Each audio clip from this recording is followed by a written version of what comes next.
मराठी बोधकथा दवबिंदू आणि गाढव। एका जंगलात खूप प्राणी राहत होते। त्या जंगलात गाढव पण राहत होते। एके दिवशी ते गाढव त्याच्याच नादात चालत होते आणि ते खूप उदास होते। सगळे प्राणी त्याच्या आवाजाची थट्टा करत होते। त्याला वाटत होते की आपला आवाज मधुर व्हावा। तेवढ्यात रस्त्याने चालता चालता त्याच्या कानावर एक मधुर स्वर आला। तो त्या गोड आवाजाच्या दिशेने पाठलाग करत करत एका नागतोड्याजवळ पोहोचला।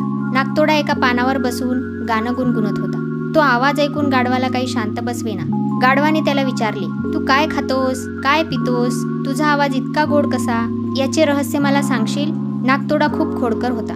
तो गाढवाला चेष्टीत म्हणाला, मी तर दवबिंदू पितो म्हणून माझा आवाज इतका मंजूळ आहे। जर तुला असा मंजूळ आवाज हवा असेल तर तुला पण हेच करावे लागेल। गाढवाला तर मधुर आवाज पाहिजे होता। त्याने नागतोड्याचे बोलणे खूप गंभीरतेने घेतले। गाढवाने ठरवले की आता दवबिंदूच प्यायचे, बाकी काहीच खायचे नाही। हळूहळू गाढव खूप अशक्त होऊ लागले आणि शेवटी ते मरण पावले। म्हणूनच आपल्याला गाढवासारखे मूर्ख बनायचे नाही। कोणाचाही सल्ला विचार न करता अंमलात आणू नये। असे केल्यामुळे नुकसान आपलेच होते। म्हणूनच नेहमी स्वतः विचार करून कृती करावी। तात्पर्य, ऐकावे जनाचे, करावे मनाचे। अशा प्रकारे ही गोष्ट इथेच संपली। ही गोष्ट तुम्हाला आवडली असेल तर प्लीज या चॅनलला सबस्क्राईब करायला विसरू नका।